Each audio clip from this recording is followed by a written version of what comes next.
Amici, ben ritrovati, buon Natale a tutti, buone festività.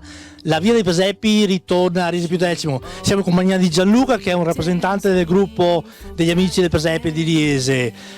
Gianluca, una faticaccia anche quest'anno, siamo riusciti ad aprire il presepio. Cosa ci puoi raccontare? Ci sono novità, poi ne diremo qualcuna di grossa, ma per adesso qua dentro qual è la novità?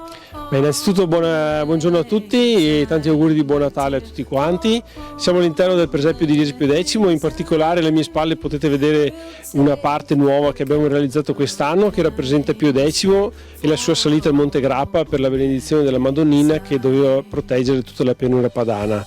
Quest'anno sì, è stato un anno impegnativo che ci ha visto fare uno sforzo supplementare rispetto agli anni scorsi. Un presepe, prima di raccontarci la sorpresa, un presepe il vostro che ha la curiosità di avere il ciclo notte e giorno, ma la sorpresa più grande è che quest'anno vi siete letteralmente sdoppiati. Sì, quest'anno abbiamo raccolto una sfida che ci era stata lanciata dal parroco del Duomo di Castelfranco Veneto e abbiamo realizzato anche all'interno di questa chiesa un altro presepe con il filo conduttore Pio X, che è la figura che è presente sia in questo di Riese che in quello di Castelfranco Veneto.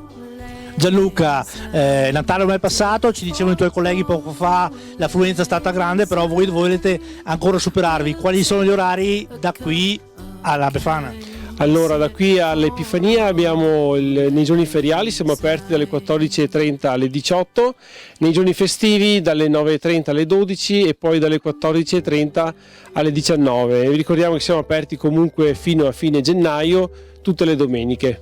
Perfetto, quindi raccogliamo l'invito di Gianluca e dei suoi collaboratori che sono dietro le quinte e che ci stanno seguendo. Venite qui al presepio di Riese Pio X, noi vi facciamo gli auguri per un buon fine e un miglior inizio.